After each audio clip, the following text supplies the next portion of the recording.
Blog Talk Radio.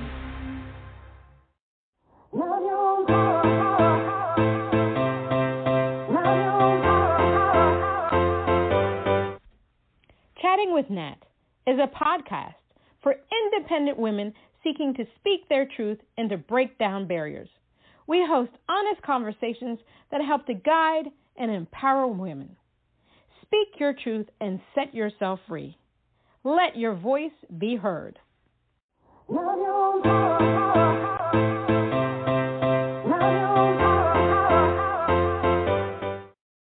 everyone, it's Natalie James, and today on Chatting with Nat, we have the honor of having DJ DivaDanielle. With a fierce desire to promote women in music alongside an affinity for unicorns, Danielle trailblazed her way through the California music scene with her self-dubbed brand, Music for Unicorns. And after a long relationship with InStereo as an artist, she has now taken the reins as the label manager, working side by side with her mentor and friend, DJ Dan. divaD has rocked Northern Nights, Lightning in a Bottle, Coachella, and so many more. Let's give her a round of applause.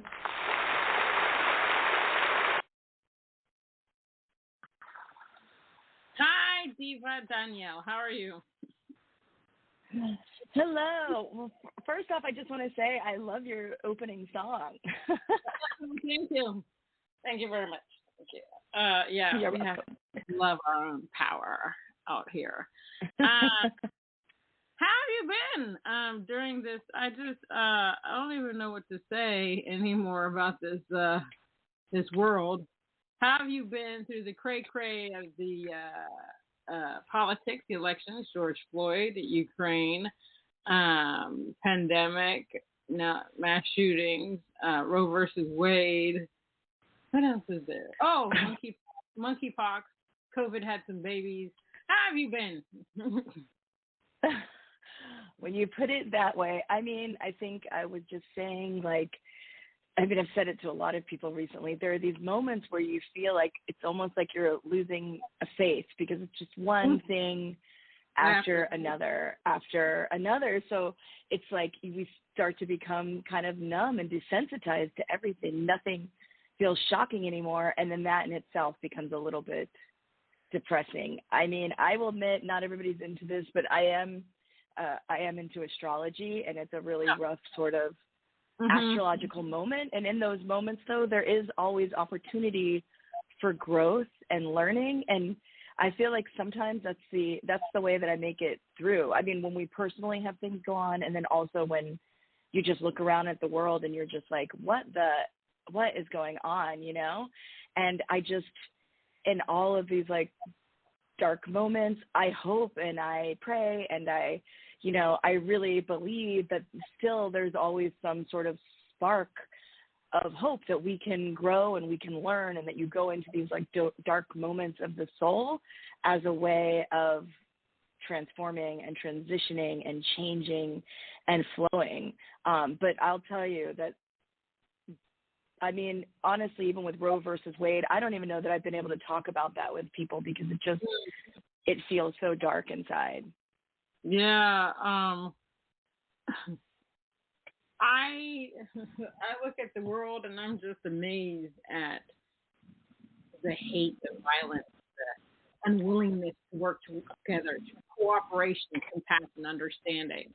On the flip side of that, there are some good things out in the world.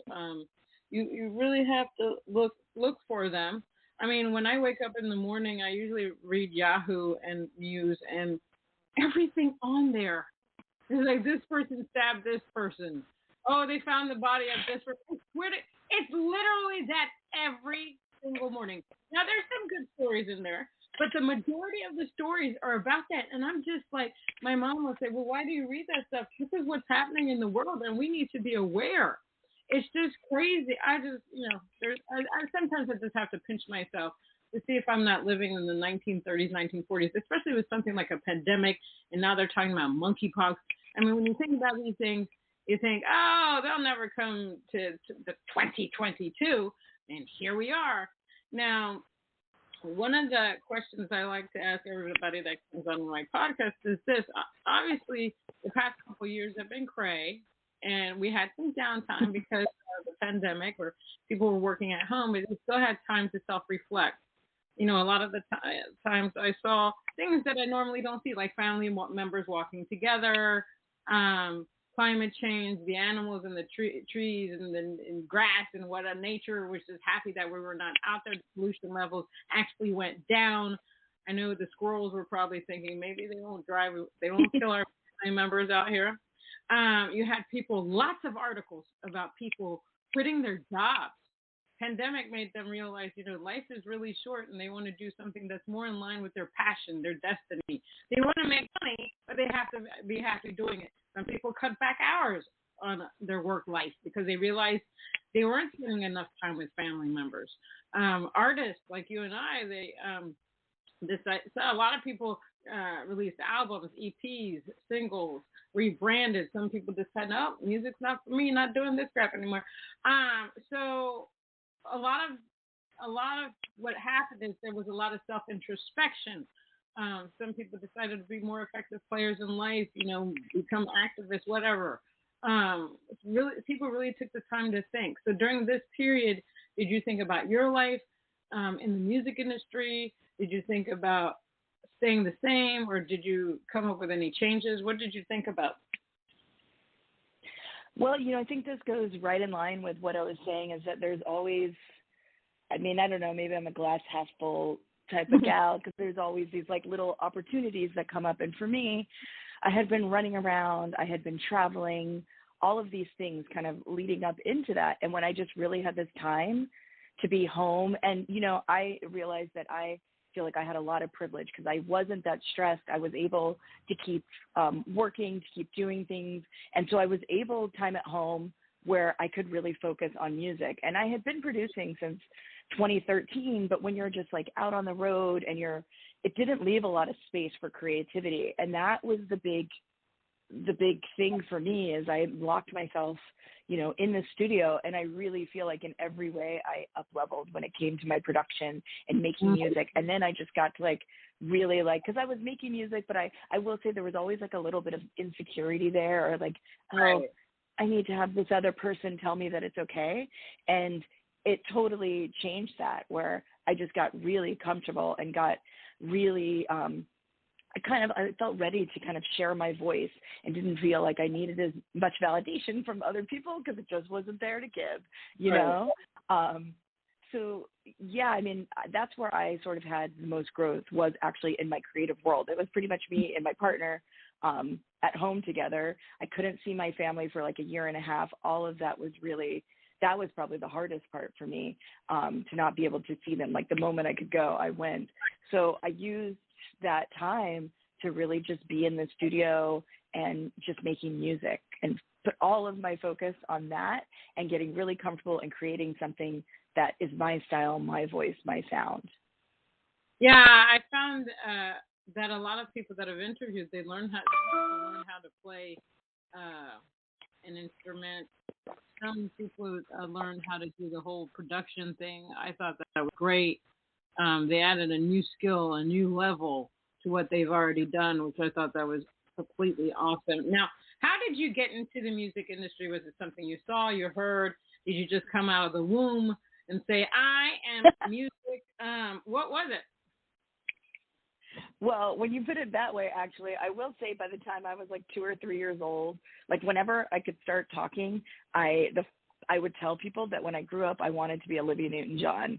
So I guess I did sort of have out of the womb, very musically inclined and I told everybody I wanted to be a singer pretty much, but I'd like seen Grease and I was like, I want to be her, for many, many years. And, I lost my way a little bit with that, trying to find different things, feeling like, I didn't look a certain way, so I couldn't be a singer. And I remember I had this babysitter that was like, well, if you're a singer, you can just project you're only going to make like $10,000 a year as a singer. And I'm like, this lady does not know what success is. And so, I kind of fell off my path a little bit. But I went to Europe when I was 17 years old, in between high school and college. And I was going off to film school, actually. And when I was in Europe, I went to like, I wouldn't even call it a club. My aunt was living in Germany, and she's like, go to this little bar down the street, teeny tiny place with trance music playing and like full lasers going. And I remember just standing in there thinking to myself, oh my God. And that's what kind of hooked me on to dance music, electronic music, house music. I was just like, there's lasers, there's so much going on. I like went to college in Boston, and while I was in Boston, I started working at one of the clubs there, the coat check girl and the door girl. And I went off to LA to film school, but I loved the music so much. So I was going out on weekends, going to hear different people that would come in from all over the world to play in Los Angeles. And one day I was just in the crowd, and the DJ threw a record into the crowd. And actually the guy next to me caught the record. I didn't even catch it, but he looked at me and he goes, what's this? And I just said, I'll take it. And he handed me the record. And I was like, oh my God, it's a sign. I'm going to be a DJ. That was like the first sense of that. I ran down the street. My friends had a club that was going on down the street. And like now I was like, I look back on this. I'm like, I was that person, never do this. But I ran up and I was like, play this record. I want to hear what it sounds like. And that was sort of the beginning. I started like just learning to be a DJ. I mean, I DJ'd for over 10 years before I started producing music, but I really needed something to like challenge me, to keep me being creative. And I started getting really limited at being a DJ, which I don't want to say just being a DJ because it's a whole thing on its own, but I felt like I needed something else. And so in 2013 is when I kind of started learning to produce, learning Logic, Ableton, Reason, kind of like I had sung when I was in high school and when I was in young. So I brought back in my music theory, started practicing playing piano again. And that's kind of how I got back into it. Awesome. I love that. How important is it for you to be authentic in your life and your music? I mean, especially in an creative endeavor, well, I'll put it this way. If I'm trying to emulate something that someone else is doing, it just doesn't seem to work that way. I will say I don't have that experience where you just sit down. I'm like, I hear something in my head, and that is exactly what I've made. It's almost like I sit down, I maybe hear like a little tune, but then that leads you down so many different rabbit holes. So it becomes, you go into this kind of otherworldly space. You tap into something else, and it all starts to change from where I started. So it's hard really to not be authentic because it's almost like a stream of consciousness for me, in the way that I work, a stream of consciousness that happens. And the more that I try to sound like someone else, the more that I try to emulate something, usually that is a rabbit hole that leads to a dead end, and I could just never get it just right. Or I heard something and what I've made it into in my mind, it doesn't seem to work that way for me. It's like I've got to go into this other space, this space that's a little different, that's a little less intellectual. It's like more feeling based. Go into there to work. It really only holds me up if I'm trying to copy something. Yeah, no, I completely get that. I can never, it's interesting. I had this person try to push one of my songs to be on a playlist, and 99.6% of the people love the song, but the guy was just like, well, maybe if you sing it like this, you know how Kelly Clarkson does this, and I said, but I'm not Kelly Clarkson. I'm not her. No. And what I do is it's Natalie. I'm not trying to emulate anybody. That's not the way that I sing. I hate when people he understood, but I hate the way when people do that. Because the problem is that the radio stations want to inundate us with the same damn artist over and over and over again, to the point that you'll never know anybody else unless they die off. That's basically the point. Oh yeah. So it's like, you should sound like Taylor Swift, or you should sound like Kelly Clarkson, or you should sound like Beyonce, or you should sound... No! I need to sound like myself. No. You know what I mean? Even when you Yes. go to webinars and conferences, they even say, okay, if you're going to give us something like you're a writer and you want to write something for Rihanna, give us something different. They ask for that stuff. But when you listen to the radio station, it's always the same damn thing. So I just don't understand the music industry anymore. It's like, why can't you take 15 minutes and play some independent artists you've never heard of just to give them a little chance? Yeah, I know it's pay to play, but some of these people had some walls, radio stations.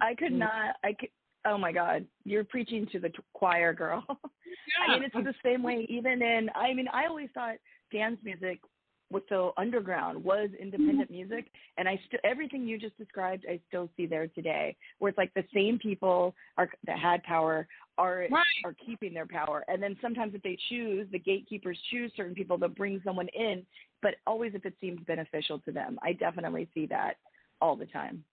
And you know what? And sometimes now, there are people that get complimented by, oh my gosh, you sound like a young Taylor Swift or a young Beyonce. I think that's the worst thing a person can say to a person. To me, that's not a compliment. It's just like then like put in a hole, because how many more Taylor Swifts do we need? I mean, I personally like one is enough. I mean, and it's not to poo-poo on the mainstream artists, but poo-poo, I think that, obviously the pandemic was bad, but one of the great things about the pandemic was that the fact that, more people were able to listen to independent music. They were able to take the time to discover new music. Totally. Yeah. I mean, because I'm dead serious. If these people, and I don't want to see these people die off, but the thing is, those are the only people they play. Like I was telling somebody the other day, when Lizzo first came out, obviously when you're promoting and marketing your music, they're going to play her song 24/7. But after a while, I would get in the car in the morning, the afternoon, the evening. It was the same damn song. And I'm thinking to myself, oh no, now I can't listen to Lizzo. I can't. It's annoying.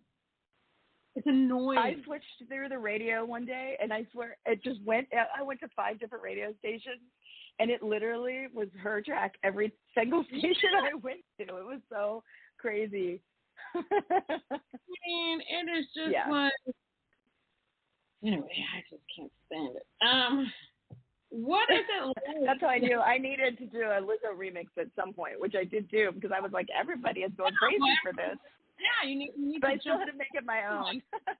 Yeah, no, I mean, there's nothing wrong with it. You need to make a living, and people may be like, oh my God, I love it. And it's funny because I was talking to this. We were talking about social media, and she was saying how this one person never did on TikTok. They hadn't done something with this one particular song or this sound, this Elmo sound or one of those things.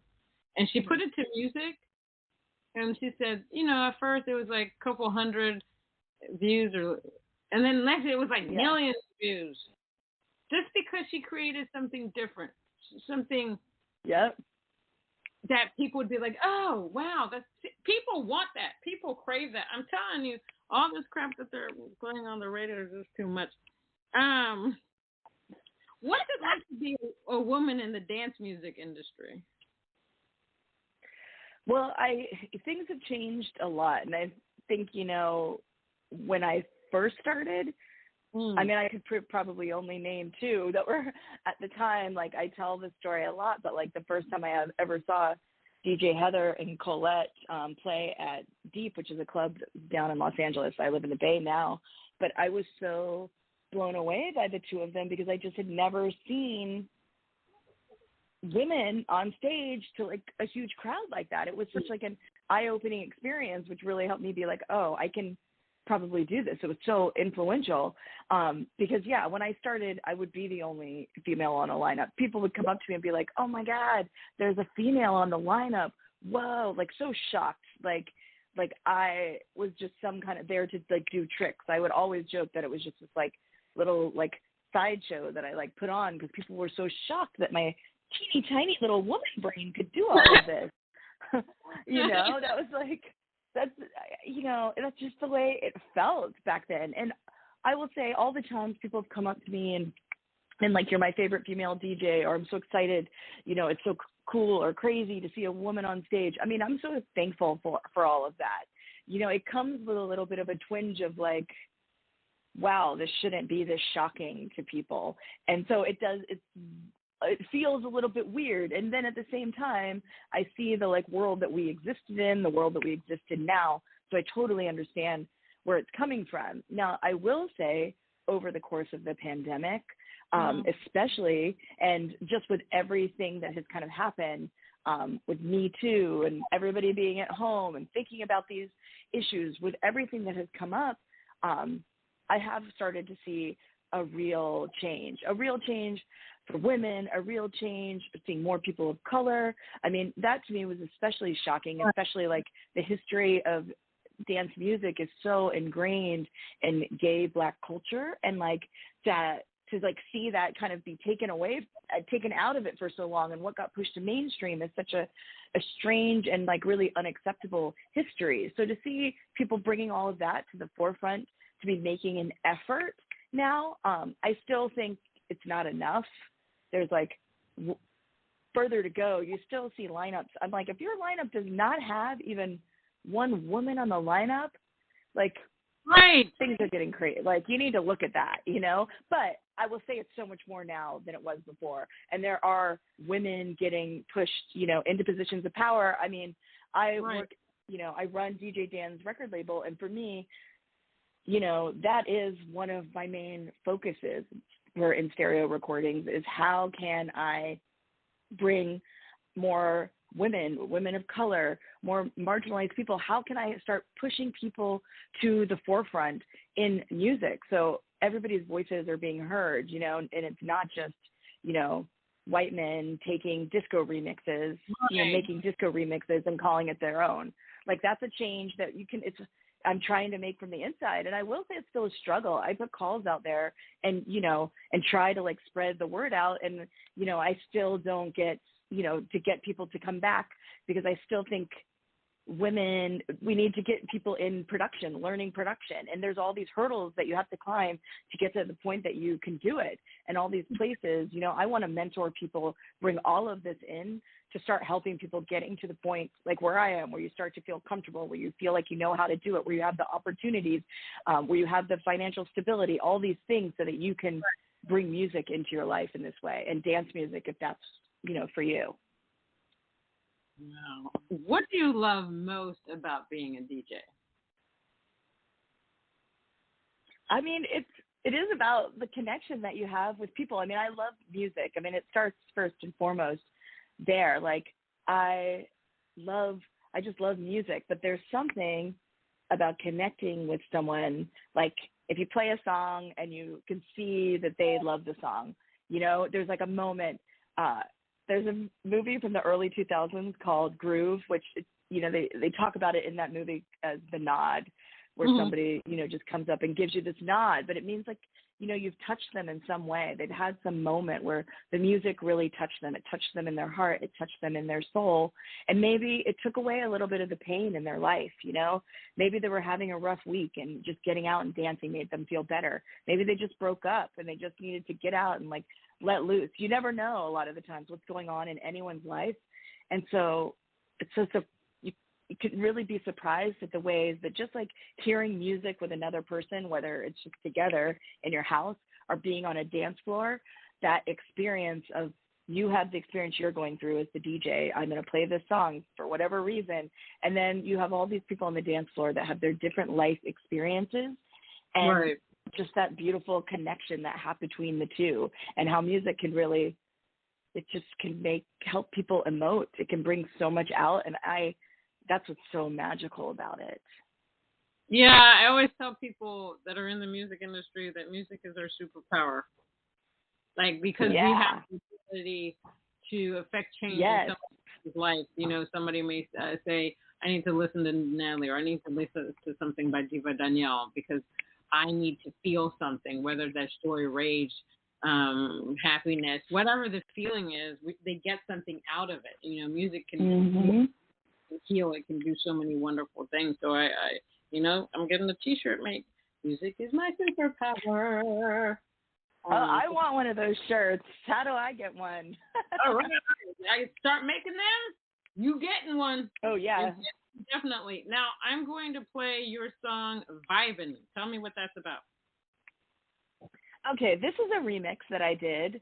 And I really, my people that made the original track, they sent over the stems, which means they send over the different layers of music. Like, here's the drums, here's the bass line, here's this vocal that we used. And really, the vocal is a vocal that has been in other old school, like, house music songs. I latched onto it, like, really almost immediately. And I just wanted to build everything about that vocal. Something about it, it's a woman singing, and I just felt like, almost for me, this feeling of like unleashing something, the way that the vocal that they had sent. So I got rid of everything else. I was just going to use the vocal as sort of my anchor point in the song, since it's a remix. So that's what I took from the song. I'm like, I'm going to work everything around this vocal. And I just like kind of, speaking of the dance floor, like imagine myself on the dance floor sort of like letting go. Like that was the sense for me as I was making it. So I wanted something that kind of felt like it had these builds in it, and then something that kind of like unleashed at a moment. So there's a change up in the second, after the second breakup in the song, where it changes the bass that you've been hearing, and it changes into something else a little bit. It just is really just faster. Like I went from going a little bit slower with the way the beats were moving to kind of double timing it. So yeah, I think that was kind of what I was working with. I mean, one of the things I love about dance music is you can kind of be abstract.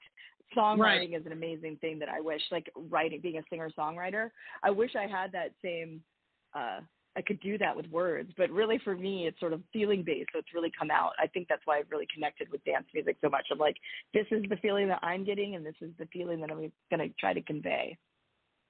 Awesome. Let's play.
I love the groove. And I can dance. I still got it. I can still dance. Yeah, no, I love dance music. I love EDM music. A lot of times I will take some of my singles. Well, I've done it 3 or 4 times. And remix them. Well, I have a producer that remixes. Yeah. So I completely understand that. And I love it. It's fantastic. Thank you. You know, it's funny. I was listening to it and I was like, oh yeah, I forgot that there's, you know, it was really the female vocal in that inspired that whole thing. Even though like there's the male voice and it's the same vibe in the whole time, but that whole song was really built just in the kind of repetitive female vocal that I really like latched onto. Now tell me about your side project, Burning Man Art Car and Charlie the Unicorn Art Car. Well, Burning Man is a large-scale art festival out in the desert in Nevada. Right. And I, with a group of people, obviously, built, it's a giant unicorn mobile DJ booth. The horn blows fire. There, about 100 people can ride on it in the desert. It has a large, I'm actually looking at a picture of it on my wall here in my studio. It's from like 2015 of me and all the people that worked on it that year. But yeah, this is the last year we're going to be bringing it to Burning Man. We play funky house music on it. It lights up at night. I feel like it's probably one of the most beloved art cars at Burning Man because it has this reputation of really everyone's invited. That was always our motto. We would always chant, one of us, one of us. So everyone's invited. There's these 2 candy canes on the front of it that people can like go around as if they were on like a stripper pole or something like that. And always like, you know, people have this idea of what a person should look like when but we are like, any person gets on these.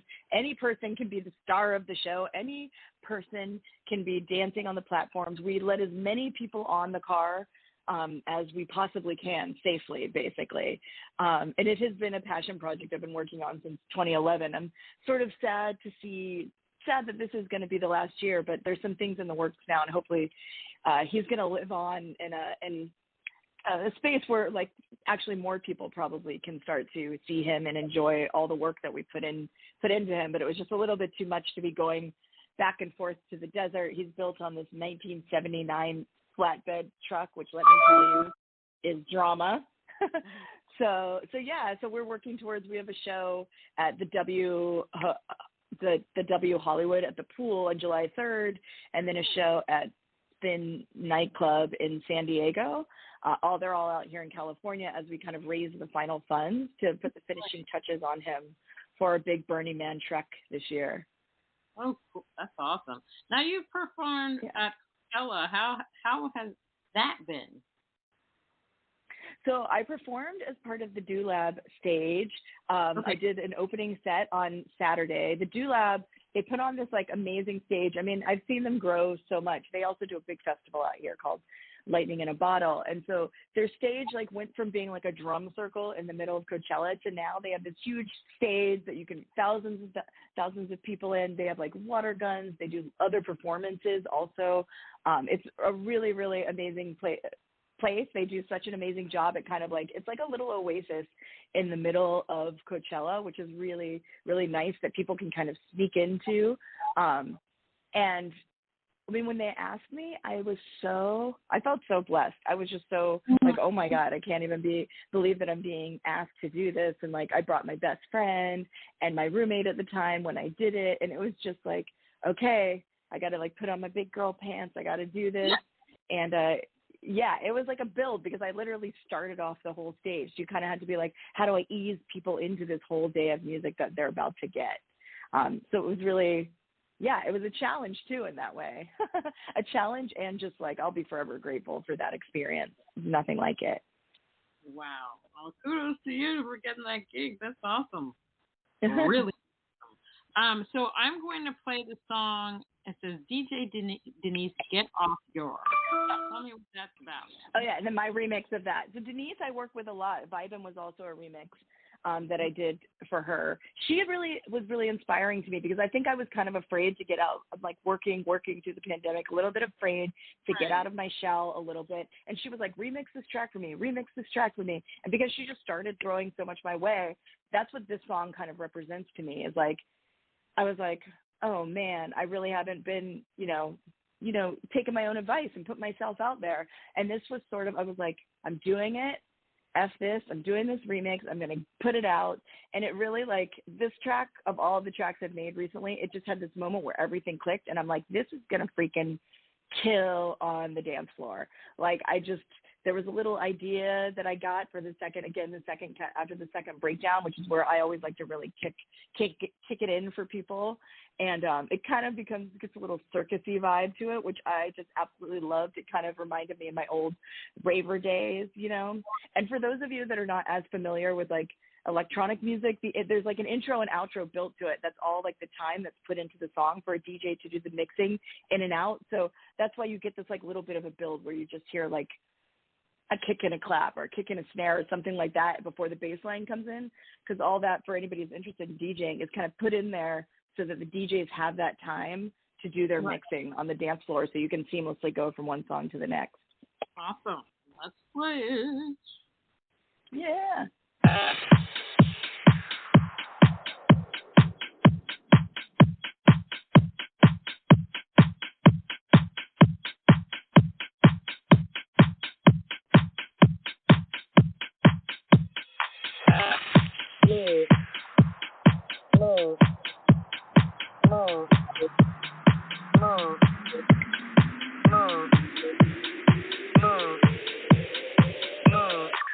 Get off your ass and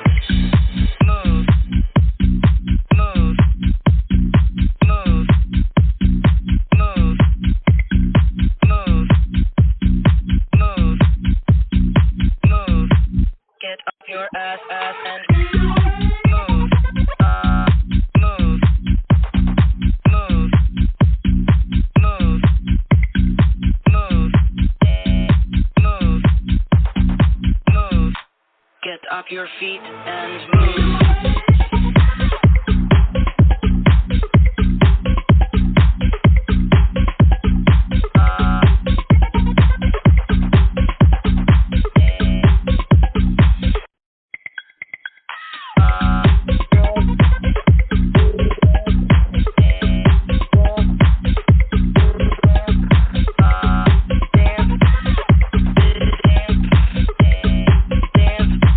Onto the dance floor.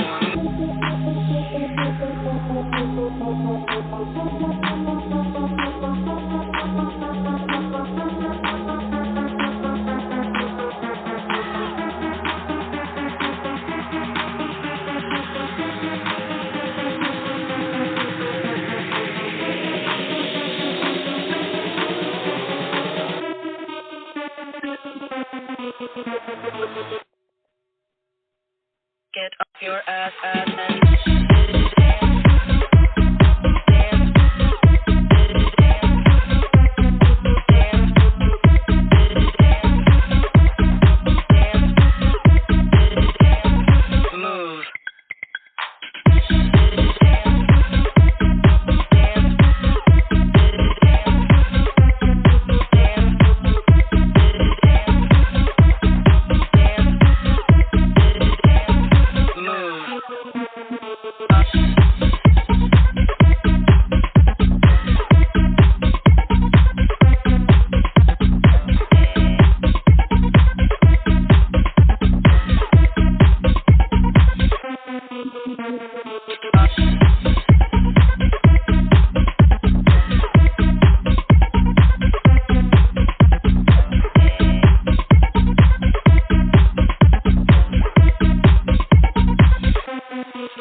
Now I feel like going to a rave.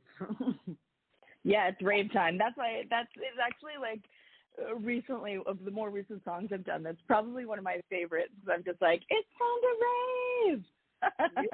It's definitely time to rave. Now, do you consider submitting your music for sync and licensing? You know, all of the music gets basically published, so we do, like, it's collected through ASCAP, I guess, and you know, that's pretty much, you know, every once in a while I'll get a check for like a few $100s, and then sometimes I get a check for like 12 cents. I mean, I would love for it to be like out there in like dance club scenes and TV shows and stuff, and I'm not exactly sure where that's all coming from. They don't really tell you, but I'm like, oh, I got a check for 12 cents today. Oh wow! But you don't yourself don't take your music and just upload it to different. No, it kind of we work through a distributor. I mean, all the record labels work through distributors, and they get distributed out in that way. I would love to do more in depth, but of course, it's, you know, who has the time? Yeah, no, I get it. This music industry is cray busy. What are 3 things you wish you had known before you got into the music industry? That is a great question. 3 things that I wish I had known. I mean, I think the first thing was like, you really have to love it, because I do think it's I just kind of stumbled into it as a DJ and then got hooked, and I do really love music, but it's a cliche, but you do have to be prepared for a lot of rejection. And sometimes when we go into these things and it's like, I'm good at this thing, I can see myself, this is what's going to happen in this amount of time, and I'm going to be here. And it's, you know, there is a little bit of, there's learning curves. It's an uphill battle. You've got to make your way through gatekeepers. And, you know, that in itself has been really emotionally, it wears down on you some days. And I don't know that I fully had focused on that or really thought about it. Even though I knew it existed, you know, I didn't really take that to heart. Like, you really do have to grow a thick skin. I feel like you were telling the story before about the person being like, you should sound more like this. I mean, there's tons of that, and everybody thinks they have an opinion all of a sudden, and their opinion matters. And you're that exactly. It's like, so I just wish I had thought about that a little bit more. You know, I think that's like kind of the thing that really stands out the most to me is like, it's not just a cliche that's out there that, actors or musicians, they face a lot of rejection. It is really a part of it. The next thing, which again, I think I did kind of know on some level, but I didn't think about it too much, is as soon as you start to become somewhat of like a public figure, I say that in quotations, wherever you are, whatever scene you're in, as soon as you start to become known, it's really interesting the ways in which people don't really consider your feelings or that you're human. So people will say stuff to you online or send you messages with their opinions or their thoughts about your music, the way you look, whatever it is, anybody can have an opinion on.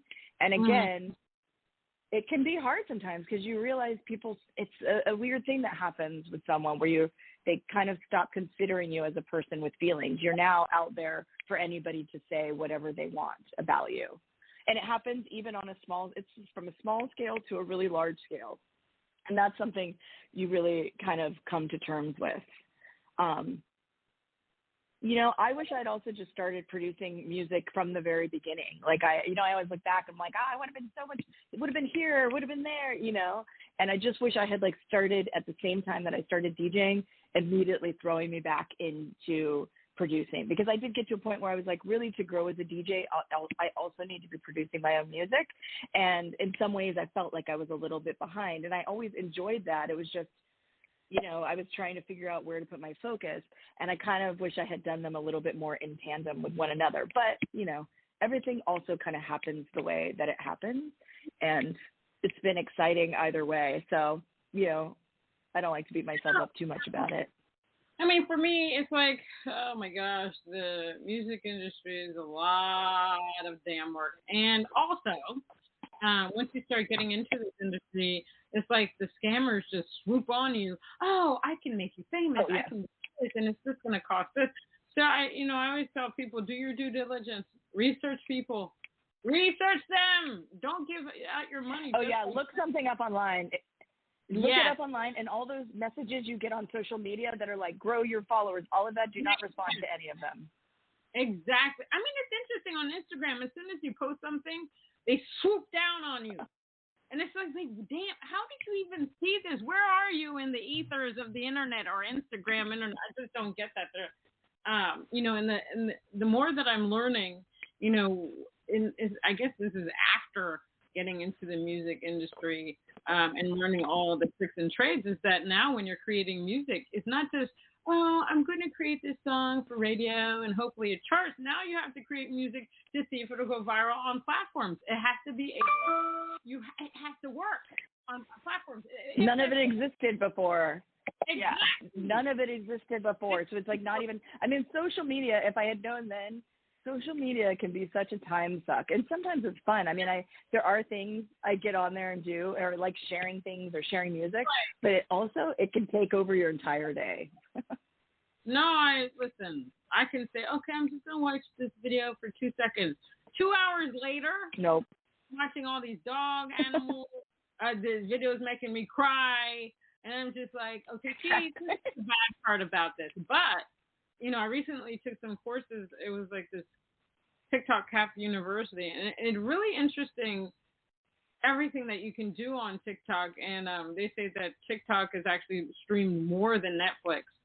And that the videos that do the authentic videos, and which I believe, and you can push your brands. There's so much that you can do. It's not just a platform. Some people don't like TikTok because they think, oh, people are just being silly, but really it's grown into this industry thing where you can find new tools.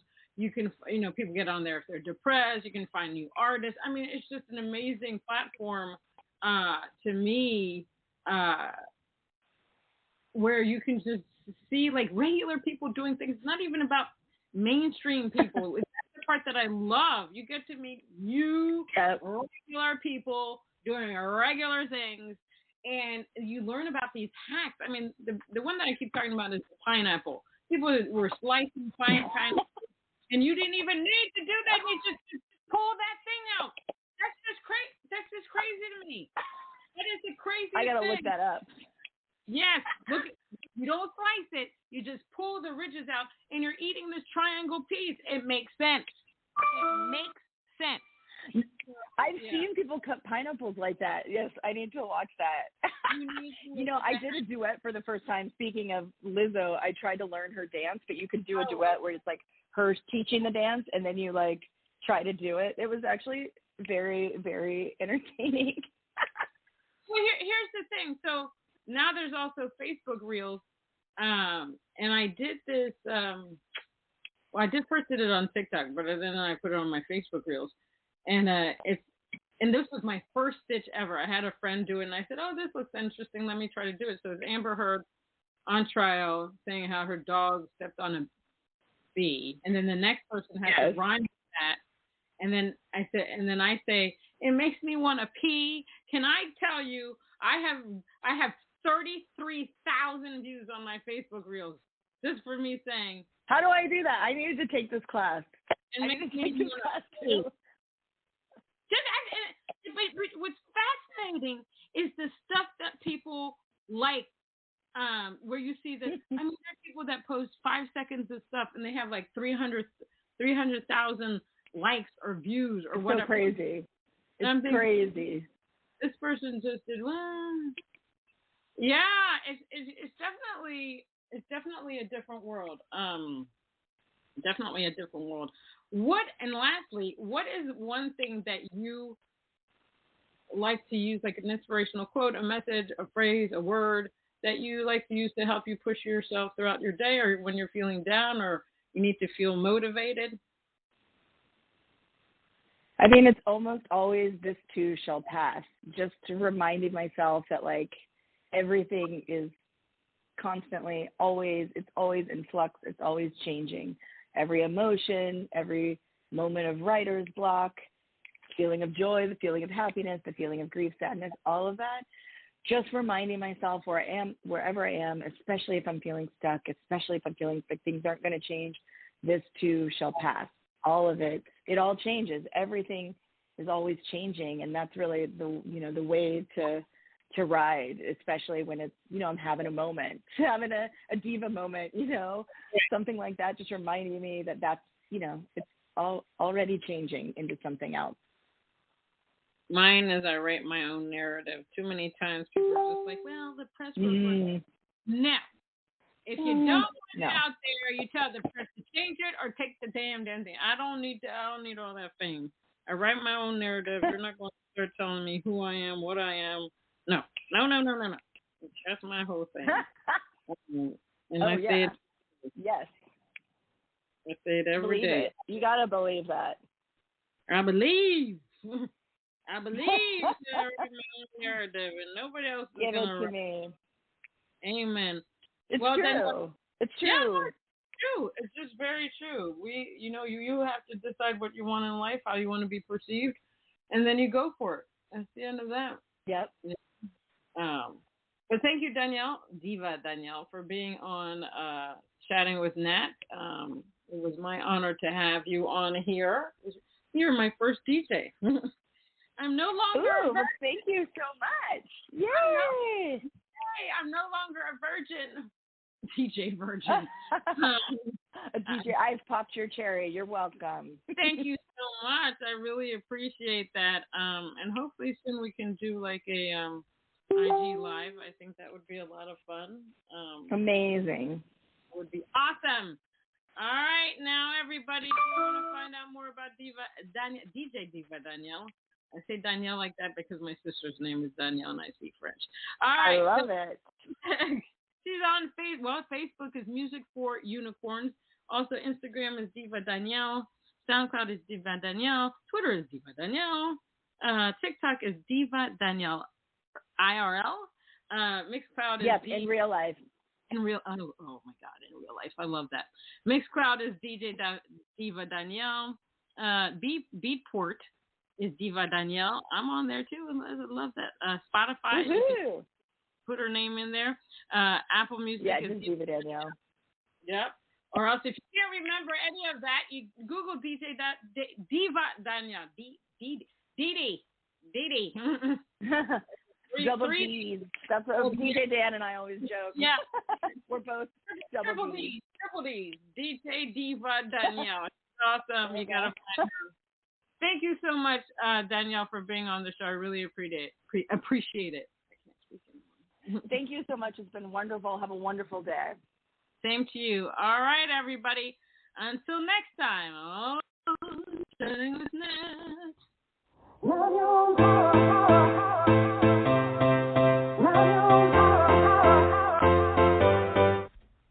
Chatting with Nat is a podcast for independent women seeking to speak their truth and to break down barriers.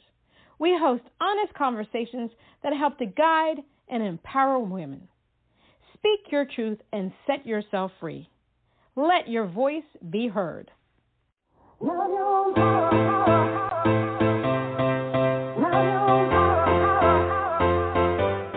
Judy was boring. Hello. Then Judy discovered ChumbaCasino.com. It's my little escape. Now Judy's the life of the party. Oh, baby, mama's bringing home the bacon. Whoa, take it easy, Judy. The Chumba life is for everybody. So go to ChumbaCasino.com and play over 100 casino-style games. Join today and play for free for your chance to redeem some serious prizes. ChumbaCasino.com. No purchase necessary. Void where prohibited by law. 18+ terms and conditions apply. See website for details.